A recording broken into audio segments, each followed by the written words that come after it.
Hello, everybody, and welcome to the second detailed diatribe about Marvel in 2 weeks. That's right. We coordinated this time. It's not a wacky coincidence. We actually planned it. We planned it, unlike certain film directors I can name. But that's not the point today. Today we're being positive. Boom. Roasted. I had to get it out of my system as soon as possible so that I could be positive for the rest of this prison until the final slide. Spoiler alert. But don't worry about it. Don't worry about that. Let's stay in the moment. Because we're talking about the movie that I have been saying since almost day one is the best movie in the MCU. And despite obviously everyone agreeing with me on this from minute one, obviously this is an opinion above reproach, I still think it probably deserves a little bit of unpacking on why exactly this movie is not just good, but the best of the MCU. We're fortifying an already objectively true fact. Exactly. It's always good to, get back to the roots, make sure that the proofs work from the origin point onward. Yeah, test your axioms. Yeah. So this is basically the capstone on our little Phase 1 and also Winter Soldier rewatch that we did. Boo. Boo. Pun. Bad.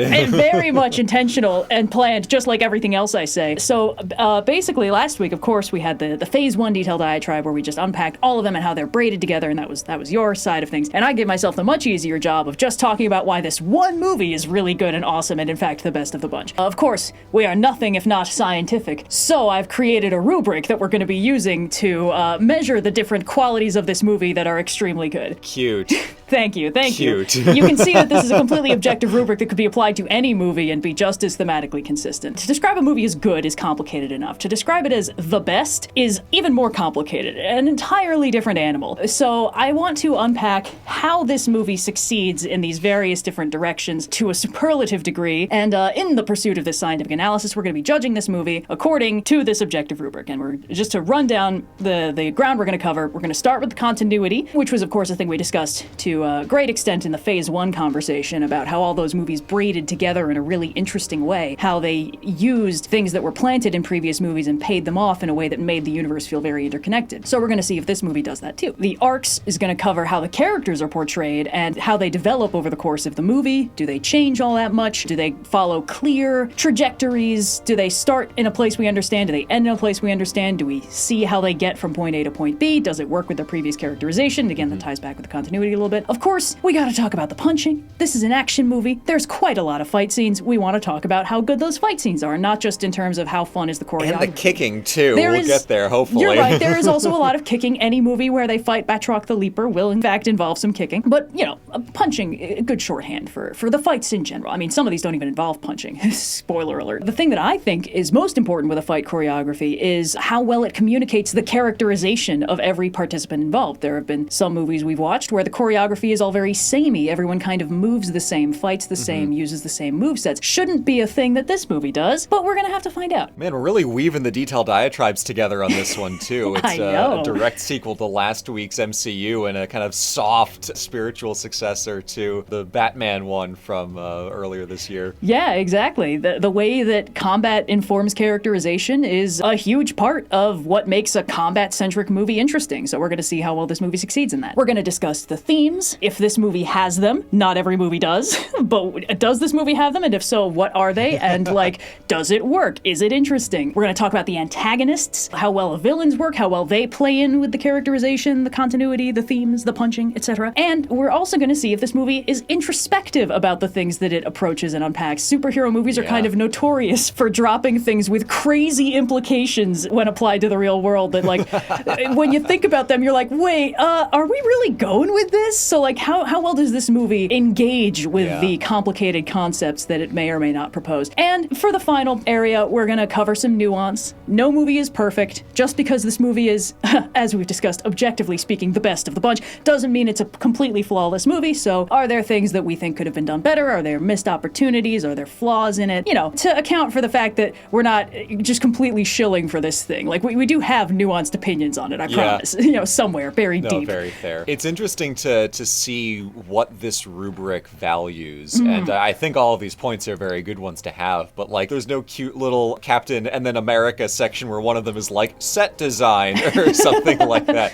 Even though the set design find like physical spaces in this movie are really cool and very well utilized. You're not wrong. It is, I think, a testament to the story focus we're putting on this movie. In addition to the fact that the punching is good, a lot of this is all in the writing and the words on the page turning into the actions on the screen. Of course, being a storytelling-focused gang here at OSP, it makes sense. It fits quite nicely. So I'm excited to see how this unfolds over this film. Yes, Also, great use of the end credits as the backgrounds of these slides. You were given perfectly on a silver platter a perfect set of PowerPoint backgrounds. Yes, I was. I just needed to find the exact right slides before the credits kicked in and put text all over my nice clean backgrounds. I'm looking at the slide previews on the left side of your screen. I'm like, oh my god, you just used all the credits. Holy shit. I just used all of them. For the folks at home, I made this slideshow in a 7-hour fugue state yesterday after spending the morning being like, I just don't know what I should make my next detailed diatribe about. I just don't have any. It feels like the creative well is dry. And then I woke up and it was the evening and I hadn't moved in 8 hours. So like, this is going to be a fun surprise for me as well as you. The muse had you in a headlock. I guess, yeah, geez. A little warning next time, ladies. But to start with, the continuity. This movie, and every important element of it, is integrated with the previous MCU installments extremely cleanly. Of course, the major player, Hydra, returning from the first Avenger, Captain America's first movie, integrated into S.H.I.E.E.L.D. through a barely fictionalized version of the real, name-dropped in the movie Operation Paperclip, where a bunch of Nazi scientists were brought over to the U.S. and basically told, hey, we're not going to try you for all those war crimes you did as long as you help us do the next slate of war crimes real good, okay? Cool. And this movie was like, hey, maybe what if that was bad? It's like, yeah, we pinky promise we're going to leave all of our books and opinions on stuff behind and just focus on buildings or rockets. No telling who we will point them at. Everyone go listen to Tom Lair's song Werner von Braun. It will give you everything you need to know. Secondary antagonist Arnim Zola returns, also from First Avenger. Appropriately enough, a lot of the major players in this movie are coming back from First Avenger. Captain America's first solo movie. Makes sense. For his second solo movie, they bring a lot of that stuff back. So Zola's back as a ghost in the machine. Except Red Skull in hell. Except Red Skull, who's been yoked completely out of the universe, as far as we can tell.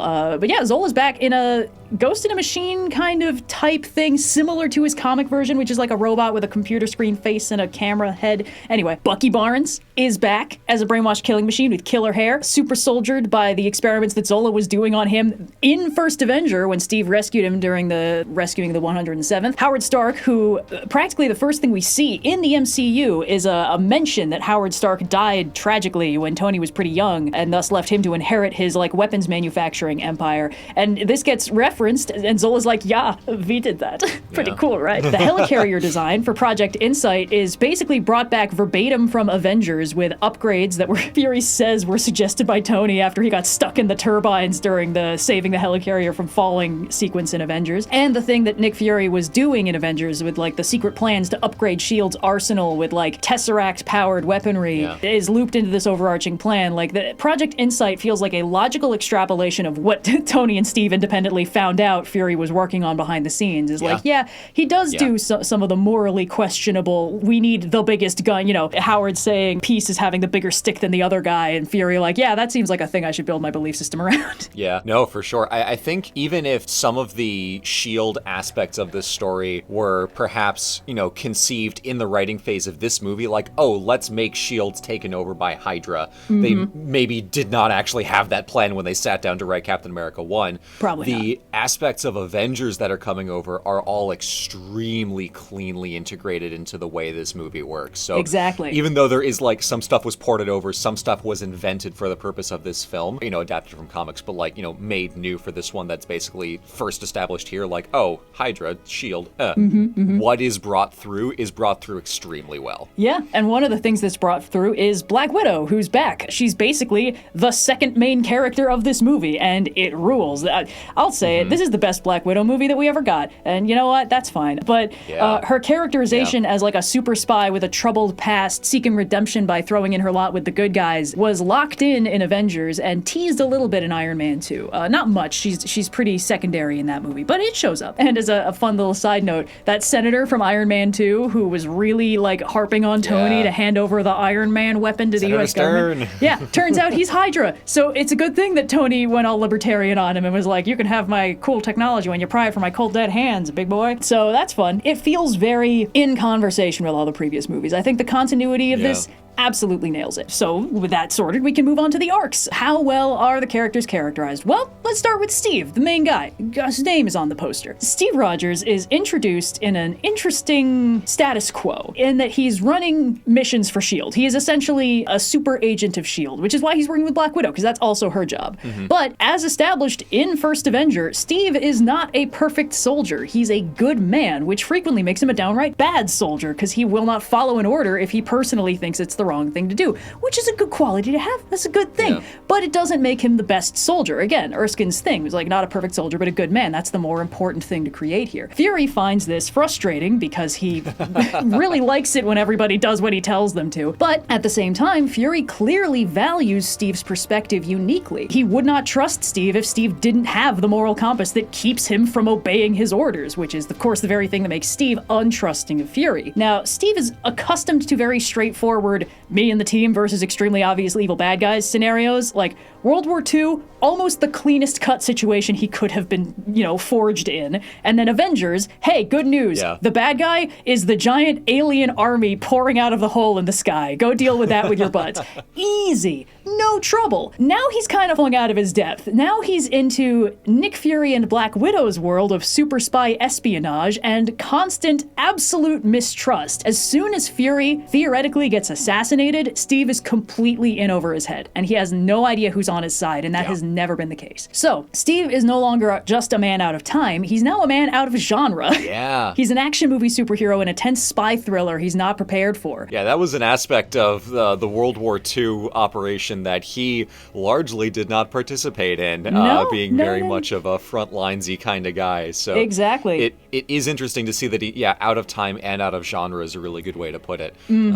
Even though he's had his brushes with authority in the past, going up against S.H.I.E.L.D. secrecy of what they're using all this Tesseract kind of stuff for back in Avengers. Yeah. This is much worse. This is much more complicated, and he doesn't have anyone on his side. There's an interesting bit very early on when he and Fury are having their first argument where he basically says, hey, I can't lead a team if I don't know what the team is doing. Armies trust each other. That's what makes it an army, not a bunch of guys running around shooting guns. Like, Steve is weirdly not the most team player, but he is most comfortable when he has a team on his side. Yeah. And he doesn't have that in this movie. So we've seen him navigate 2 movies in arguably his comfort zone. Yeah. He has the most trouble clocking out. Like, this world has completely changed out from under him. He doesn't know how to do work-life balance, and we'll get to that. But basically, this is one of the best ways to play with a character. We've already gotten to know him in the situations he's equipped to handle. What does he do outside of them? And on the flip side, this is Natasha's movie. She's in her element.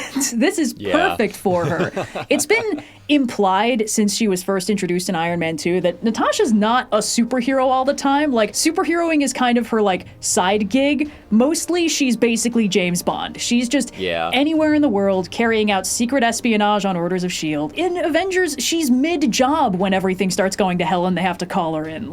That's true. She only really does the superhero thing when the fate of the world is obviously impaled. Yeah, so, we haven't had much chance to get to know her in her element. We've only seen her, sort of being out of her depth in various different ways. And there's also this interesting layer of lies and pretense around her at all times. She's like a, double, triple, quadruple axle agent. We don't know her real identity. We don't know her real motivations. We understand mostly her loyalties, but the beginning of this movie is nobody can be trusted. And then the world's most professionally untrustworthy person pops up and is like, hey, Steve, I'm on your side. Yeah, it's interesting that her establishing sequence in the first action scene that I'm sure we'll get to in a bit is largely Natasha and Steve having a conversation about not work stuff, and then as soon as it switches back into work mode, that's because Steve catches Natasha doing something that he doesn't think she should be doing, or at least something that he was not aware was part of her brief of what she's supposed to be doing on this mission. So she is established from the start as untrustworthy to Steve. Yeah. After being established as funny, and they have this fun banter relationship going on. So it's a good way to not carry too much of of course we trust her. She's the cool person from Avengers. It's no, Something's up. Something's up, yeah. Like, we like her, and it's clear that Steve likes her. They're friends, they get along well, they have this nice casual rapport. But when it's on to business, like, she does stuff that he doesn't know about, and like, he gets mad at Fury for not briefing him on what everyone was going to be doing, because like, they had a plan and she had to deviate from the plan, and she just didn't tell anyone because she doesn't. Like, where Steve works well with others, Natasha works best as a free agent. So they end up in this interesting point of contrast where he's like, we're teammates, and she's like, yeah, you guys are the distraction while I do the important thing. Yeah. So immediately we've got a fascinating dynamic building here of this interesting foiling situation between, you know, world's most dishonest person with history's goodest guy. And it is also very funny because in the Steve being hopelessly out of his depth dimension, Steve is a terrible liar. Like, everyone sees through him every time he tries his best, even when he like lies through omission, which is technically still mostly true. It's like, everyone can still tell. And Natasha can't just see through him. She can tell exactly what he's trying to conceal by the way he lies, which is extremely funny. Like, it's so good that she's actually a good guy and on his side, because he would be fucked otherwise. He would be fucked if she was a bad guy, yeah. Yeah, absolutely. Like, Steve has his strengths. He's a very simple character in many ways. He's rather limited because he's a paragon. You know, paragons are by their nature extremely limited. Fury even basically lays this out. He says, I didn't want you doing anything you weren't comfortable with. Agent Romanov is comfortable with everything. So like, immediately it's like, there are things she can do that you can't do. And the other third protagonist of the movie is kind of introduced in a similar way. He's also somebody capable of something that Steve isn't, which is clocking out. Sam Wilson, a new character introduced in a movie with the premise that nobody can be trusted. So automatically we would assume maybe the audience might need a little convincing that this guy is chill and can be trusted, actually, because the movie needs to make us believe that somebody as intelligent and, at the start of this movie, paranoid as Steve is, would go to this guy when he had nowhere else to go. And they do a really good job, because Sam Wilson is truly, like, the chillest, most well-adjusted guy in this movie. Yeah. And he is put in interesting contrast with Steve, because Steve, who is a soldier out of time, in many ways completely unprepared for a world without a world war, like, has never lived in a world that wasn't being shaped by world war. And now that the world is theoretically more at peace, or at least experiencing a different kind of war, Steve doesn't really know what to do with himself. Whereas Sam is himself a veteran of pararescue and is working as a counselor for veterans with PTSD. Like, he's not, like, completely untouched by the traumas he's experienced. The way he describes it is like, you know, we all carry things back with us. It's just like, how are you going to carry it? But the impression we get is that Sam has kind of figured his shit out, got his decent work-life balance, you know, keeping busy, helping other people. He even tells Steve, like, you know, hey, you could do whatever you wanted to do if you got out of this. Like, have you been thinking about getting out? And Steve's like, no, maybe. I don't really know what I'd do with myself if I did. And Sam's like, you could do whatever you want, man. It's probably a good idea. Sam is established, again, like, first sequence that we get with him is cool because he is immediately honest with Steve in every interaction they have. I mean, that goes through various scenes they have before Steve comes to Sam for help. But also the degree to which Sam is only kind of impressed with the fact that Steve is Captain America. He is willing to be jokey about it with him in a world that I feel like Steve kind of sees as holding him with a kind of kid gloves, where it's like, oh my god, you're Captain America, you're this fish out of water, you're this war hero, but also like born sexy yesterday kind of, because you don't know how cell phones work.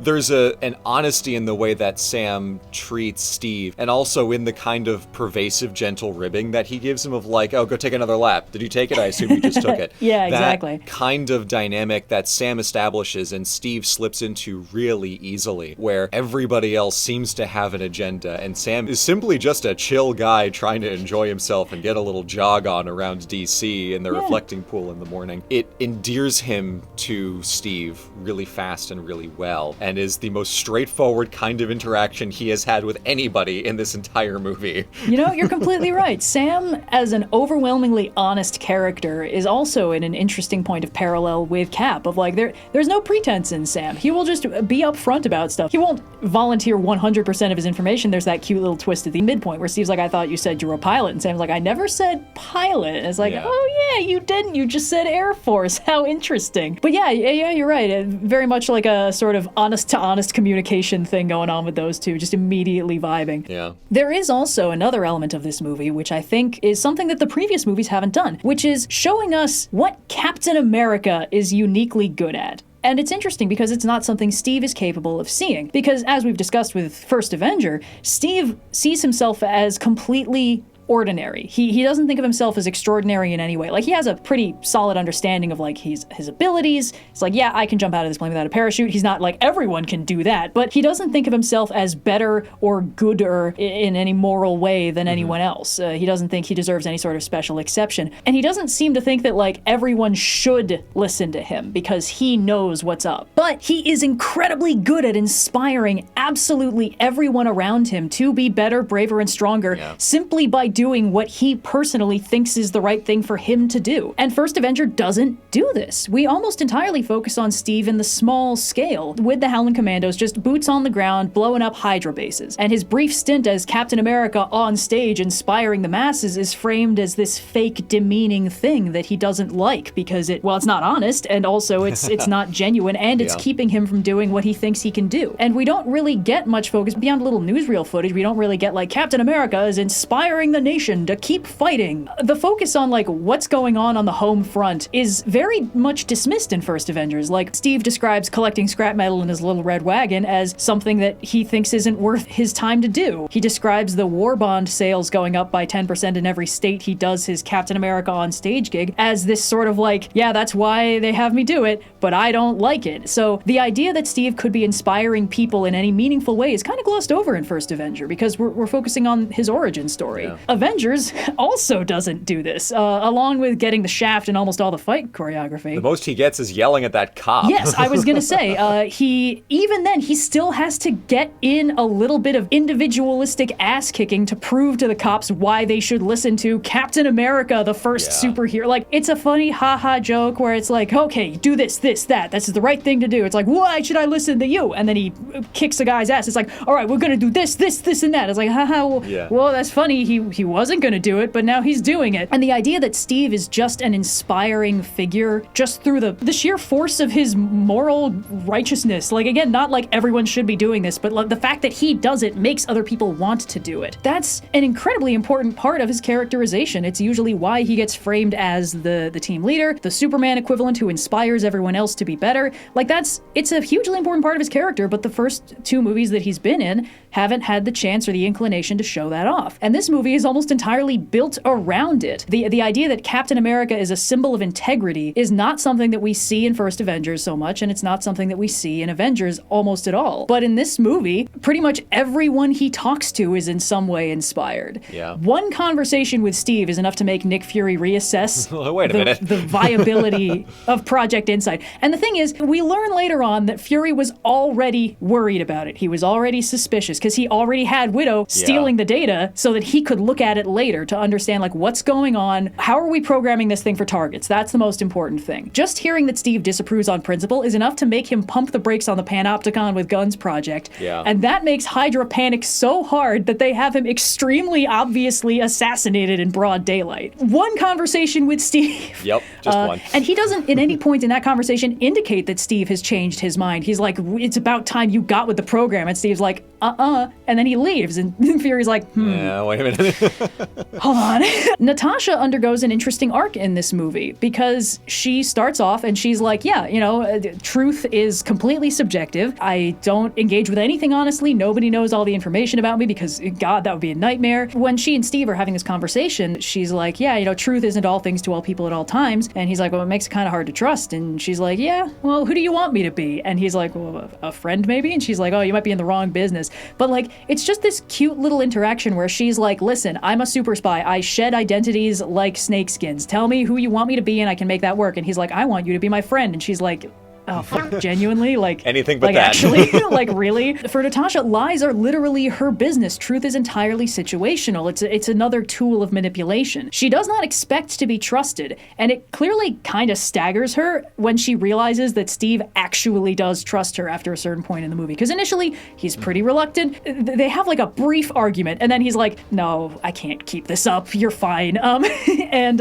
it's kind of interesting because it's clear that Natasha, over the course of this movie, comes around on the idea of being trusted, because when Fury reveals that, surprise, he wasn't dead actually, she didn't know. Yeah. He didn't tell her. And he says, like, yeah, well, the assassination had to look good so that they wouldn't keep trying, and I didn't know who I could trust. And it cuts to her looking a little bit somber. And like, she has been very upfront about, like, yeah, I don't expect to be trusted. In fact, probably nobody should trust anybody, actually. But then Fury confirms, like, yeah, no, I didn't know if I could trust anyone, even you. And she's like, okay, yeah, that kind of stings, even though I was expecting it. Cap inspires Sam to get back in the fight, which is extremely fun because he doesn't even ask. In fact, he specifically tells Sam that Sam does not need to do this. It's going to be dangerous. It's going to be scary. He feels bad just crashing on his couch after they got exploded by Hydra. And Sam literally says, dude, Captain America needs my help. There's no better reason to get back in. And that's like the most pure, crystallized form of what Captain America means to, you know, the average non-Hydra person in this world. And we haven't had a chance to see that until now. And of course, at the beginning of the big final battle of the movie, when they go to take down the helicarriers, Steve basically just broadcasts to all of S.H.I.E.L.D., including Hydra. And he basically says, hey, here's what's going on. Hydra wants Project Insight in the air. They're going to use it to wipe out 20 million people. Please do anything you can to slow them down if you can. If you want to, you know, like the price of freedom is high. It's going to be scary. It's a price I'm willing to pay. And if I'm the only one, so be it. But I'm willing to bet I'm not. And he's right. Every non-Hydra S.H.I.E.L.D. agent we see in some way does their absolute damnedest. And like, it doesn't work out for so many of them. Like a whole platoon of them get wiped out by the Winter Soldier trying to back him up to give him air support. Of course, the most iconic part of this is the little desk worker guy in the launch bay who Future Crossbones comes in and tells him to launch the things earlier, and he just tells him he's not going to. Captain's orders. And it's like, you know, that guy thinks he's about to get shot in the head. He's not an ass kicker. He's not a field agent. Doesn't even have a gun. He's just some like weedy little guy in a button down who's like, Captain America has told us all to do what we can, and if I die in the process, I will die doing the right thing. And like, god damn, it's so powerful. That scene alone, I think, makes the movie worth it. But like, for sure, holy shit, it only works because it's like, yes, this is who Captain America is. This is what he means to everybody. And we can't see that when we're inside Cap's head, and we can't see it in Avengers when we're focusing on the big team up. But when we take Cap out and put him in a movie alone and give him an insurmountable threat that he cannot fight by himself, but he's still gonna try, that's where we see what Captain America means to people. And also he inspires Bucky, but we'll get to that. Yeah, we'll get there. Yeah. I do like this arrangement of the different ways in which he inspires basically every character he interacts with. Because obviously the big one is, you know, his big speech at the end to all of the S.H.I.E.L.D. agents. But it is very telling that every single tiny little interaction he has with every single character, Fury, Natasha, and Sam, inspires them to be better in some way, differently each time. The way in which he inspires Fury is different from the way he inspires Natasha, different from Sam, different from Bucky. We'll get there. Yeah. But, hi, Cleo.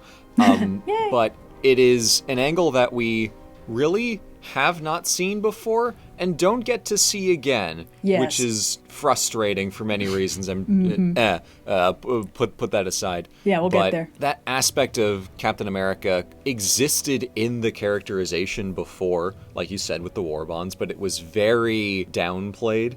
And it was kind of this lofty, far-off idea of like, oh yeah, there's this guy and he's out there punching Hitler on stage a million places. But he has a harder time inspiring the soldiers alongside him and getting them to believe in him. He has to kind of back it up with action in the first movie. This shows him having kind of transcended that, and just the force of who he is enough to make the people around him better. And that is a very cool characterization for a leader figure. It is. He only gets in the movie where he is not playing the leader of a team, which is weird.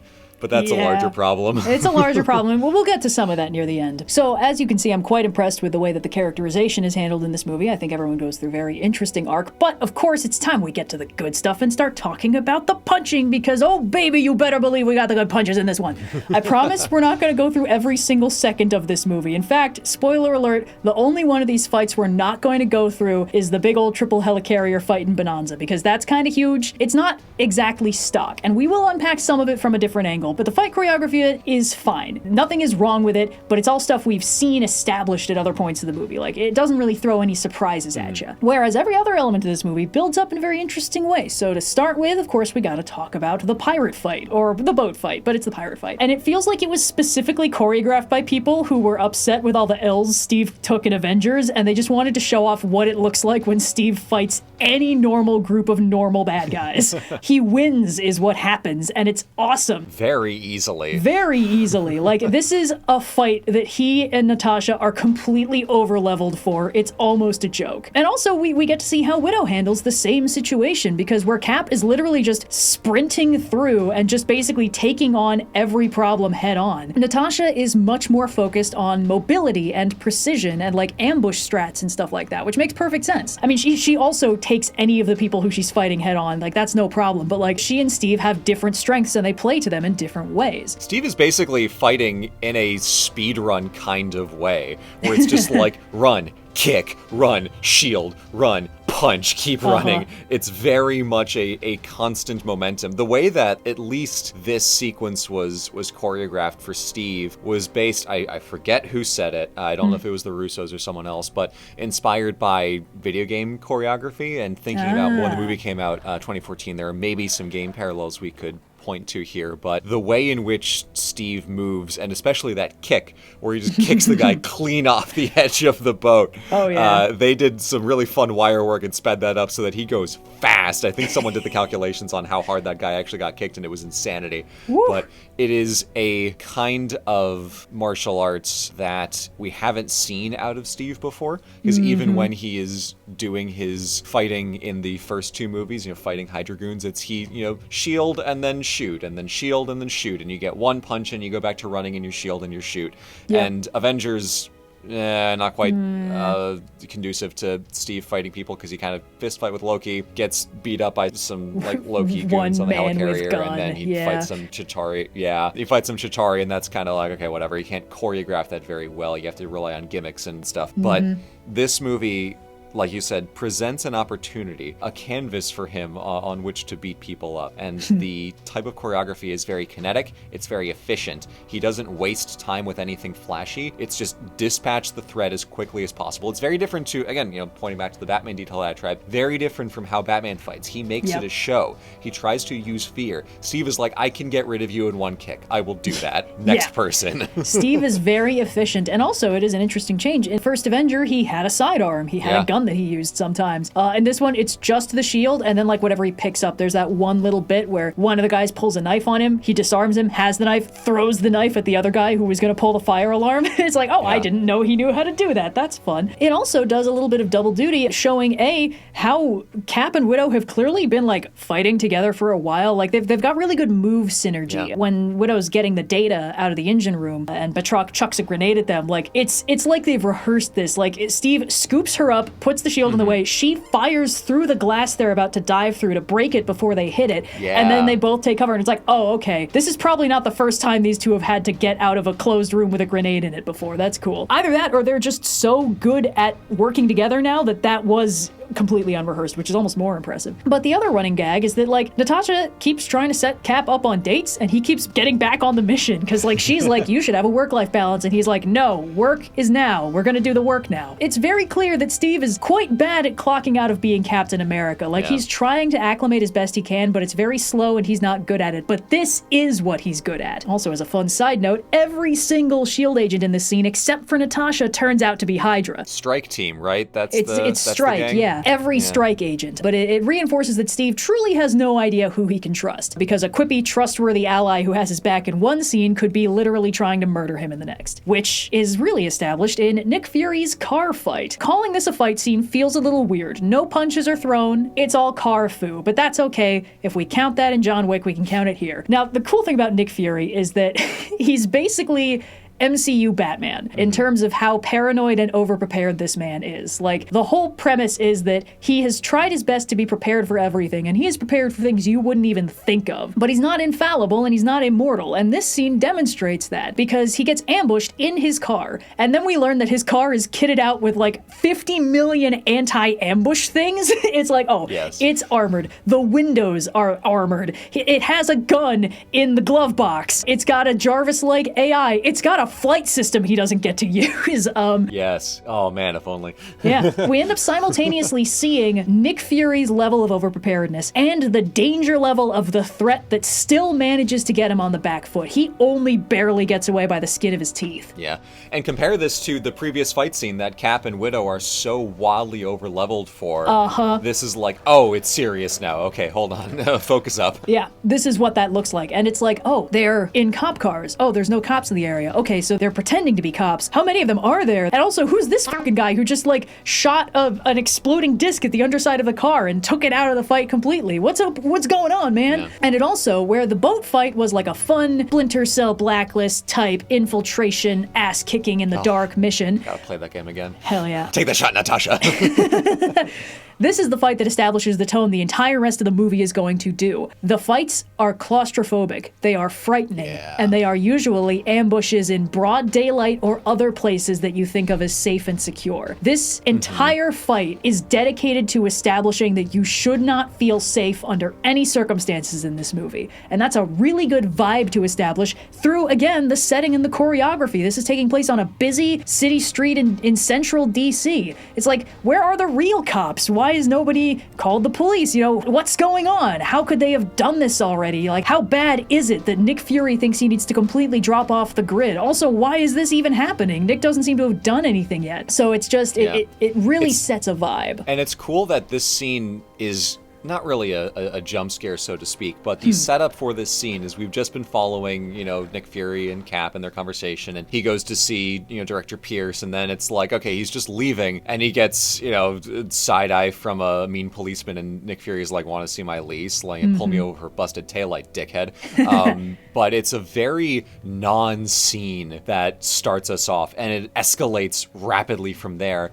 And similarly, as we'll get to in a second, the elevator begins as a very non-scene. It's just someone traveling. People are just trying to navigate spaces in a way that, like you said, seems perfectly safe. Broad daylight, no one would ever be so brazen. But of course they are, because they're everywhere. They're in charge of everything. Yeah. It's very cool that these two sequences in which Fury and Cap both get attempted assassinated are done in a way that they did not. Well, actually, I guess the highway fight afterwards is they're just transiting. They're just in transit, and they're on their way. It's not like they try to shoot him in the middle of the night. That happens later when Nick Fury's at. We'll get there. We'll get there. But yes, but emphasizes the threat. Yes. The interesting thing about that is that in film language, you don't see those transitory scenes unless something important is going to happen. You don't see a character just minding their business unless something is going to be relevant, like unless maybe an important conversation is going to happen, or the piece is going to be interrupted by something bad happening. So this scene, it feels like it's shot intentionally to build a sense of unease. Just like the low-angle shot of the cop car rolling up next to Fury's car, with the barest hints of the beginning of the Winter Soldier theme ringing in the background, just slowly coming in. Like, we've never heard it before, we don't know what it means, but we're like, something's up. Are we really gonna see Nick Fury get profiled and pulled over? Like, what the fuck is happening? And then it's like, no, it's far worse than that, don't worry. Now, the next thing that happens is quite short, but I actually wanted to include it because I think characterization-wise it's very rich, which is, of course, Nick Fury's supposed assassination in Steve's apartment. And at the beginning of this, Steve has already started to click into Fury's level of paranoia. Just a little bit. He can feel that something is wrong. When he goes to his apartment and he hears the record playing inside and he's like, I live alone. I didn't leave the record going. Who's in my apartment? And the next thing we see, he's climbing in through his own window. And Fury is talking to him and then showing him text on his phone that's like, the place is bugged, eyes everywhere, shield compromised, can't be trusted, it's only you and me. There's a few things I like about this scene. Characterization-wise, one of them is like Nick Fury, the world's most paranoid man. He doesn't trust anyone except Captain America. And that is sweet, Like, it doesn't get a ton of focus because Fury was like, no, I don't trust anyone. He and Cap have an argument. Cap's like, you need to trust me with information. And Fury's like, the last time I trusted someone, I lost an eye. And this will never be made disappointing by future movies. But like, he's saying to Cap's face, I don't trust you because I don't trust anyone and you need to deal with that. It's called compartmentalization. And then when Fury has nowhere else to go, he's like, you're the only one I trust. And it's like, hell yeah. You may have picked up on it. When we get to the themes very soon, you will see that the theme of trust and honesty is absolutely central to this movie. Oh, yeah. The beginning of this scene is that, which is already an incredibly ritual of characterization, but then Fury gets shot straight through the wall of the apartment and supposedly almost dies in Cap's arms immediately. And then tell him I'm in pursuit, smashes through the window into the other window. It's off to an incredible start. And this, similar to the boat fight, is choreographed that Steve is an unstoppable force. Yes. Does not care about, oh, a door, I'll open it. No, it's faster if I go through it. Oh, cool, there's a wall in my way. I'm not gonna slow down to round this corner. I'm gonna crash into that wall, bounce off, and keep going. We have not seen him smash into this many things since he chased down the Hydra assassin in First Avenger while his superpowers were still fresh out the box. He's never done that in the movies we've seen him in since then. He's sacrificing control for speed. We didn't see him this off balance during the boat fight. There he was moving with purpose at every single turn. And it also kind of subtly reinforces that Captain America's not built for this environment. It's a borderline World of Cardboard moment. He clearly has to hold this back at all times to not just take the doors off their hinges and stuff like that. And of course, the scene ends with a profound, oh shit, that can happen moment, which is always fun, when he throws his mighty shield and the Winter Soldier fucking catches it. We've seen people knock the shield aside. We've seen Steve get disarmed. We've seen him drop it. Nobody has caught it before. That's allowed, and like that's such a powerful moment. We don't know anything about this guy. We saw him blow up Nick Fury's car, and then we saw him shoot him, and now we know he has a metal arm, and he can catch the shield and throw it hard enough that it makes Steve stagger. So that's interesting. It's a good introduction, and then he disappears. And it's like, well, shit. And this, of course, is a turning point in the movie because as far as anyone knows, Nick Fury is now dead. Obviously, we know better because I've been telling the story out of order, but you know what I mean. I do find it interesting, and we might get to the theme in a bit, but Steve is pretty much very on board with Fury very quickly because the degree to which Fury is being honest about things he would have essentially no reason to lie about. Like, why would I make your life so much of a mess for no reason by saying, yeah, by the way, shield compromised. I guess also getting Fury's, shot kind of Fury's been tidies that up absolutely for him. beat to shit. Like Steve turns on the light and is shocked to see how beat up Fury is, and then Fury just kind of puts a hand up and then turns off the light again, and it's like, let's go back to having a normal conversation about how my wife kicked me out. But Steve responds to honesty with trust, and especially honesty from the world's most paranoid man, Nick Fury, I think kind of staggers Cap a little bit, and he's like, okay, it must be really serious. Yeah. Combat and characterization in one box. It's great. Yeah. And of course, then Steve gets called into S.H.I.E.L.D. to basically testify about like, hey, Nick Fury died in your apartment. What's up with that, bud? And it's interesting. You can already tell him internalizing Fury's supposed last words, don't trust anyone, because he has on his person the secret drive that he's not supposed to have. And he's like, should I bring this with me when I go into S.H.I.E.L.D. headquarters, which Fury said was compromised? Probably not. And he does a good job hiding it as best he can. It's a solid, pretty good work. And then, he goes, he talks to Pierce, and he does his damnedest to lie. And Pierce, at this point in the movie, Pierce could be a good guy. Everything he's saying feels like it could just be a well-intentioned extremist who's like, Fury was my friend, somebody assassinated him, I'm really mad, I might not be thinking straight, I might make slightly unorthodox, Thunderbolt Ross-style unwise decisions about targeting a superhero because I think that he knows something about the death of my oldest friend. And all Steve knows is that he cannot trust him, so he does not volunteer information. Even as Pierce tries, 4 different angles of approach in this conversation is like, maybe Fury couldn't be trusted, and Steve's like, no, I trust Fury. He's like, yes, that's why we're talking, because you know that Fury could be trusted, but there are some people who may want to make it seem like Fury couldn't be trusted, and those guys might be bad. And Cap's like,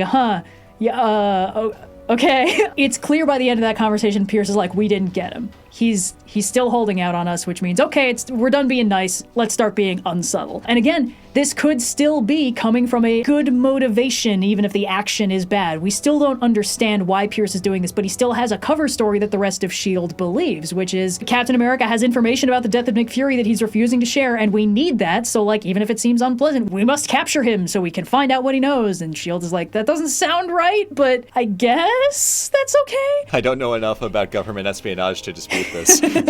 Yeah, it's called compartmentalization. Nobody knows enough about government espionage. It is fun that as much as Steve is inspiring other people to be better, Nick Fury is inspiring Steve to be worse. Yes, genuinely. He gives him a little bit of that paranoia. We don't get to see much of that energy from Steve, but I think it really starts with when he, hears the record playing in his apartment and decides to sneak in through the window. I don't think that's a choice Steve would have made at the beginning of the movie. No. I genuinely don't think it is. And then after the conversation with Fury, of course, and, being told quite point blank, don't trust anybody, Shield's compromised, Steve's willingness, even though he's bad at it, to completely go into, are we jumping ahead? Oh, did I finally get to do it this time? You've jumped ahead, yeah. You've done it. You've clicked 3 slides ahead, but yes. Hell yeah. I think that Cap's arc of initially getting sort of an infusion of Fury-level paranoia and then having to sort of work his way back to trusting people is very interesting, and we will get to that, I promise. Okay, cool. Then I'll stop the train of thought there.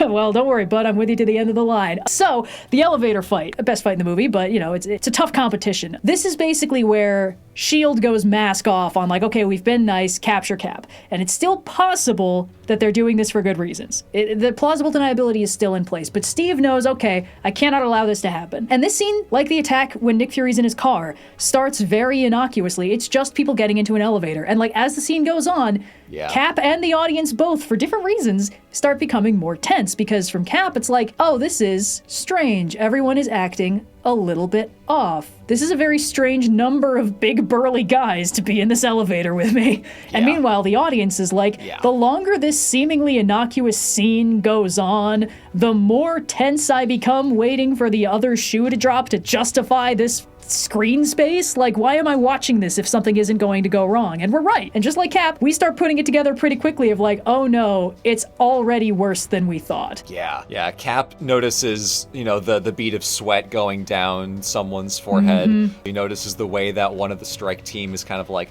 holding his hand over his little cattle prod stun thingy. And he notices it's not just, a strike agent here or there. It's even the guys with the briefcase are way more nervous than they should be. So he figures it out by reading the people in the room. We figure it out, of course, by seeing him do that, but also the film language of we're spending way too much time in this elevator. The pacing does not support this being we're just going to show Cap, washing his hands and sanitizing as he pushes the door handle out to go leave. We're in this elevator for too long for a reason. That's the thing. This movie is not interested in surprising the audience. It's not interested in the twist of like, oh my gosh, I bet you weren't expecting this bad thing to happen.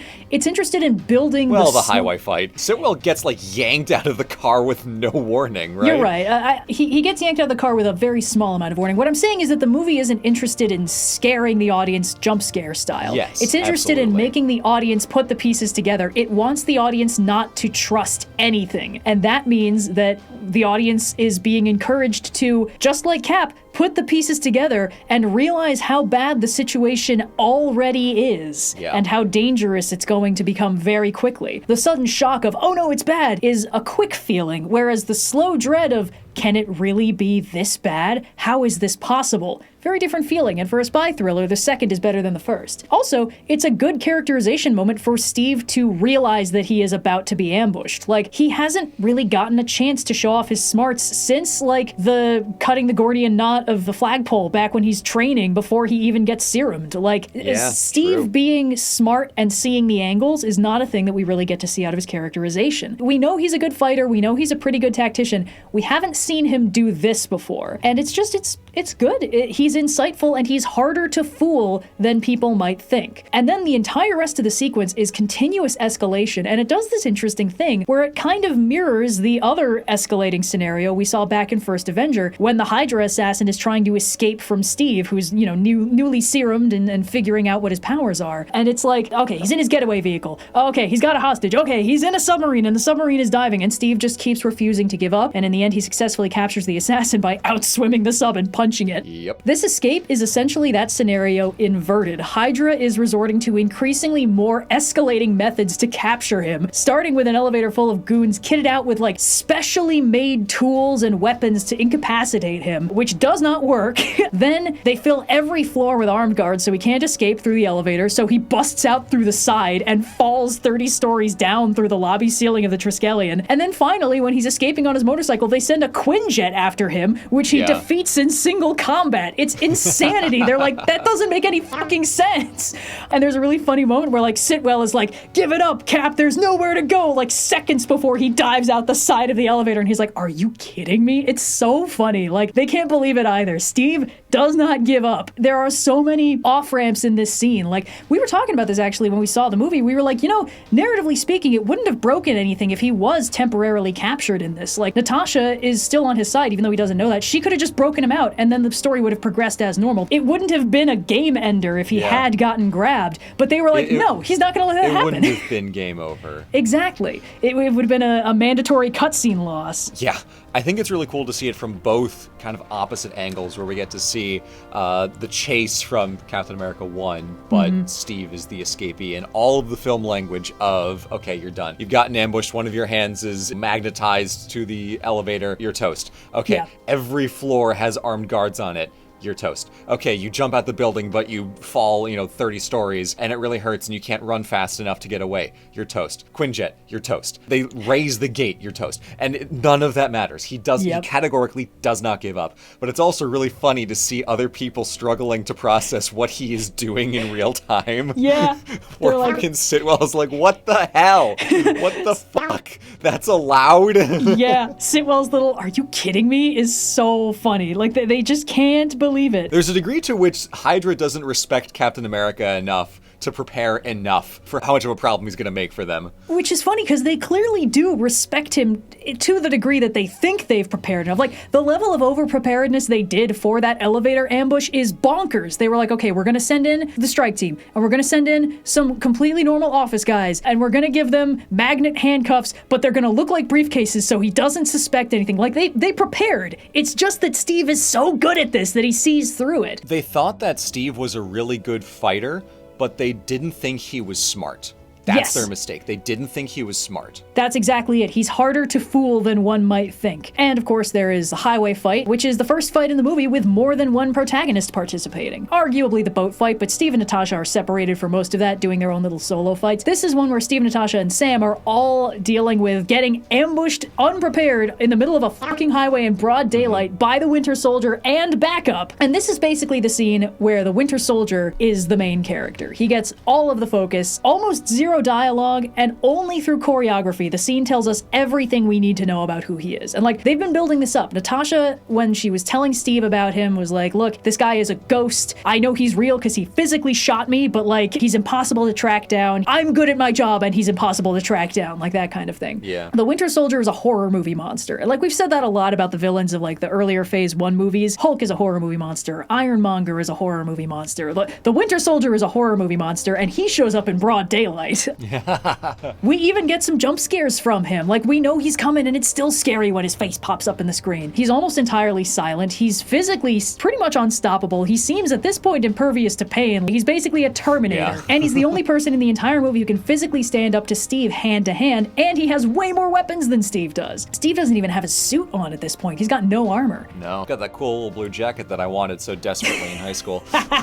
Of course. So Natasha's initially fighting the Winter Soldier, and it's this like very scary spy versus spy cat and mouse thing, because she physically cannot beat him. Like, she gets in a few good hits, but he's a super soldier with a robotic arm. She's not bulletproof, and she doesn't have her one gun. So like, the stakes are very high. And then Steve charges in, and now it becomes a very fast-paced, frantic, like CQC situation, as Steve is just trying extremely hard to not get stabbed in the face. It's really funny. Like, Chris Evans did basically all of his own stunts in this scene, and he does a really good job, but that means his extremely real expression of slight panic all of the time is just coming through in a very good way. You know, it's acting. I will say the one thing that disappoints me about this sequence is they filmed all of this in camera, and the behind-the-scenes footage is more impressive than the actual shots in the movie, because the camera is so jittery and cuts so fast, you can't actually see a goddamn thing that is happening. The longest they hold on any shot is when Bucky flips his knife around, and that's for about 0.85 of a second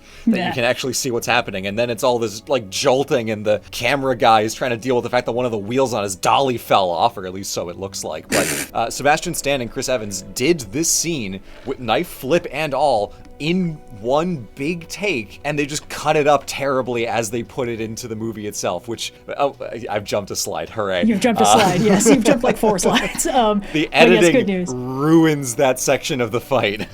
I still think it reads pretty cleanly, like, especially if you know what's coming, but it is quite choppy, and they didn't But knowing need to do what it it like could that. have been is like, oh. I looked back at the screen, I'm like, wait a minute, that's a different letter in blue. Yes, but yes, it's a very solid fight. It's a little bit spoiled by the editing, even though they didn't need to do it.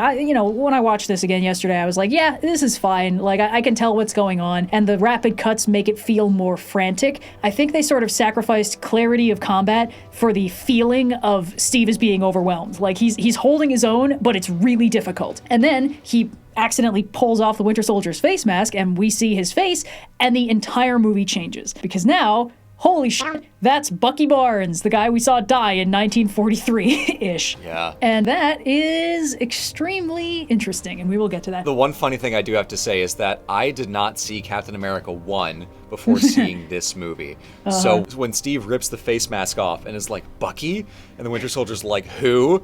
I also sitting right next to you was like, who? Because I had no idea who Bucky was. Yeah, but one thing I like about that is that the tone isn't like, who the hell is Bucky? It's like, wait, what? Who? Who's Bucky? And like, he starts looking immediately confused and like distressed. Yeah. So immediately we're not like, oh my God, Bucky's gone. We're like, oh no, what did they do to him? And like, that is a good feeling to have about the guy who was previously this terrifying horror movie monster. So it's about a good time to move on from the punching and on to the themes of this movie, because you may have noticed there are some extremely strong themes in this. And of course, the main thing is about trust and deception and paranoia, which are all basically 3 sides of the same concept. The movie is a tense spy thriller. It's full of twists and turns, everything from the characters and their arcs to the fight choreography and the settings to the big plot twists just reinforces this feeling that you're never entirely sure 100% what's going on. You never quite know enough to be safe. There are constant arguments over who can be trusted, who should be trusted, the deadly dangers of trusting the wrong person with the wrong information. Centering the film on Captain America is interesting because everyone trusts him. Even his enemies trust him to act like Captain America, because Captain America is always honest and straightforward, and he's repeatedly confirmed to be god-awful at lying in a profession where everyone else is a professional good liar. So he's a really interesting lens to view the rest of the movie from, because Captain America is never sure who he can trust, because he is surrounded by people who literally lie for a living. Everyone can read him like a book to a very real extent, and he doesn't know what anyone else is doing. Of course, there's the fact that all the fight scenes take place in public spaces or in a person's home or like out in the open in broad daylight, which are places people should feel safe and secure. It's like, oh, I'm safe in my home. There's security measures. Or, oh, I'm out and there's people around. Nothing bad will happen. Of course, the overarching threat of Project Insight is Panopticon with guns on. And the characters and the audience are both encouraged to feel terrified of surveillance and to understand that in this setting, nowhere is safe. And of course, Fury's supposed last words are, don't trust anyone, and that's kind of the entire point. I will also highlight when Steve and Natasha are going to the mall to check out the drive at the Apple store. I was thinking of that as an example of Steve being a bad liar. When Natasha's like, my fiance was just showing us where we were going to go honeymoon, and Cap is like, yeah, we're getting married. And it's like, oh my God, Steve. He's trying so fucking hard. Yeah, he is profoundly bad at it, which is very funny, but also it highlights the idea that they are in this very dense urban environment, a shopping mall, and even though it's not a fight scene, it wasn't on the list, they are not safe in a public space. And that is very keyed into the idea of Panopticon with guns. Yeah. It is a very good illustration of that, even though it's not a fight sequence or an action scene. Yeah, and Steve is preparing for it like it's gonna be a fight scene. He's like, okay, they're casing it, they're coming this way. I'll take them, you get out the back and escape while I cover you. And she's like, shut up and put your arm around me, laugh at something I said, because this is her element. Yeah. If Steve were here alone, it would turn into a fight, but because Natasha is here, it can stay a spy thriller. And that's the interesting thing. Anchoring the story on Captain America turns the themes in some very interesting ways. Because, like you pointed out, he starts off the movie pretty quickly internalizing Fury's level of paranoia. But over the course of the movie, we see him undergo an arc that reinforces his own core characterization, which is that while he isn't sure who he should trust and is initially extremely off balance by trying to trust no one, Captain America will still choose to trust people to do what's right when given the chance. Because paranoia is a defense mechanism. It's an attempt to not be hurt by predicting the things that can hurt you and preparing for them. But you can lower those defenses if you are willing to get hurt. And if there is one thing we know about Captain America, it's that he is absolutely willing to take those punches. So he gives people chances. Even in the elevator fight, the first thing he does is say, before we get started, does anyone want to get out? He gives them a chance to back out. He's like, I know what we're doing. Are you sure you want to do this? And with people like Natasha, who he would have been completely justified in not trusting, he does trust her, and his trust is completely rewarded, which is another point of contrast with Fury, who has known Natasha for longer than Steve, but doesn't trust her, which clearly wounds her somewhat. He does make Natasha work for it, because as he's going for the drive and the vending machine, and, you know, Natasha has it, he is pretty aggressive at first and like, okay, what are you doing? What's going on? But as soon as Natasha starts to open up and demonstrate some honesty, he's like, okay, fine, let's work on this together. Yeah. Not begrudgingly, my tone doesn't actually convey how Steve feels, but he exhibits paranoia as a defense mechanism, but as soon as Natasha gives him anything, he's like, okay, cool. You can work with this. You can actually see the moment where he chooses to trust her, where like she basically tells him like, yeah, Winter Soldier shot me with the exact kind of bullets that killed Nick. And you can see him be like, I could continue to be mistrustful, or I could make a joke about how, oh yeah, I'm sure you look terrible in bikinis now. And it's like, okay, he's de-escalating. He's breaking the ice. He's like, okay, I'm sorry. Let's go from here. It does take him until the secret Hydra bunker explodes to state outright that he now trusts Natasha to save his life. But it's pretty clear that before that he was like, it's genuinely easier to work with her than not, which is pretty fun. But of course, this theme comes back when he realizes that the Winter Soldier is Bucky, that his oldest friend has been turned into this thing. Cap could stick with Fury's like, you don't trust the people who can hurt you, or he can discard it and try to save Bucky. And that's the thing. Captain America is willing to pay the price for trusting people. He's always willing to take that hit. And from this point in the movie, he is open and honest. He goes back in uniform. He broadcasts that message to all of S.H.I.E.L.D., knowing that Hydra will hear it, because he's trusting that some of the people will hear him and maybe choose to help. And he's like, look, if none of you do, that's okay, I'll still fight, but I'm willing to bet that some of you want to fight too. And when he fights the Winter Soldier, that thing I said about paranoia being a shield, in the final fight with the Winter Soldier, he drops the shield, he casts it aside. In his final moment of trust, he removes everything he could use to defend himself against him, and is like, I trust you, you're my friend. Captain America is the symbol of doing what's right, even if it's dangerous, and he embodies the rebuke of Fury's paranoid worldview that was so easily shaped and weaponized by Hydra. Because again, Cap stands for freedom, and there can be no freedom without trust in the people, and we will get to more of this theme in the next couple slides. But the thing is, at his core, Captain America trusts people to make their own choices, because that is what it means to fight for their freedom, and he puts his money where his mouth is when he fights Bucky in the final battle. The way that Nick Fury plays into the themes of the story and the antagonist of the story is extremely interesting, because of course the main antagonist of the movie is Hydra. Hydra's back, Hydra's better than ever. We get this handily explained to Cap and Natasha by the ghost in the machine of Arnim Zola, who's stalling for time so they can launch a missile at them, which is as good a reason as any to exposit. And basically he's like, yeah, Hydra realized that trying to openly enslave the world through brute force was bad because people would continue to fight back, but it's much easier to simply convince people to give up their own freedoms in the name of security against some hypothetical outside agent who would be using their freedoms for evil. Uh-oh. That's pertinent. Of course, Hydra was integrated into S.H.I.E.L.D. at the end of World War II on the assumption that all these brilliant Hydra scientists could contribute useful technology without also bringing any of their opinions or worldviews with them. Sure, Jan. Nick Fury's like establishing moment in this movie is when he tells Steve a story about his grandfather. So I guess they're not doing the thing where his grandpa is Sergeant Jack Fury, member of the Howling Commandos. Maybe they're going, but that was his great-grandfather or something. Anyway, tells him about his grandfather who loved people, but he didn't trust them very much. And S.H.I.E.L.D. under Nick Fury's command is kind of an embodiment of this concept, which is like, yeah, people are great, people need to be defended, but in practice they behave in all kinds of unpleasant ways that need to be stopped by S.H.I.E.L.D. and its associated superheroes. So, logical extrapolation from this worldview, and Nick Fury, the world's most paranoid man, wouldn't it be great to have some sort of panopticon with guns that could tell us exactly where all the bad people doing bad things are? Like, that is how he sells it to Steve. It's like, yeah, you know, we could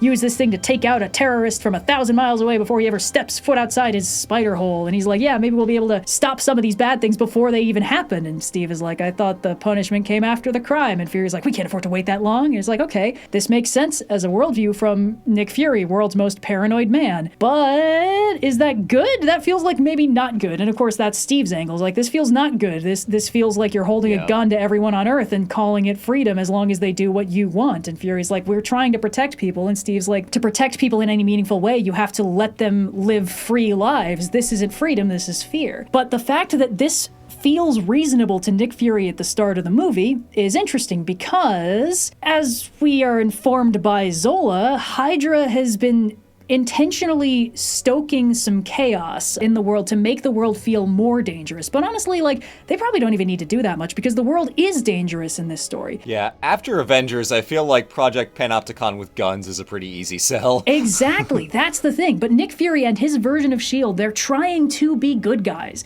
They want to use the Panopticon with guns only on the bad people doing bad things. And maybe that'll let them stop some of those bad things before they escalate, or before they happen even. The problem that Fury sees with this is that Zola's algorithm will in fact weaponize the Panopticon with guns against anyone who Hydra sees as a threat, which will extrajudicially murder several million people at once, which, like, is bad, but it's not the only bad thing about the Panopticon with guns, because Captain America says the Panopticon with guns shouldn't exist at all. Hydra wants it to be constructed because it is a perfect tool for global enforcement of anything. Good or bad doesn't matter. If you defy whatever paradigm is plugged into it, the Panopticon with guns will just kill you. And Steve is like, hey, that isn't freedom.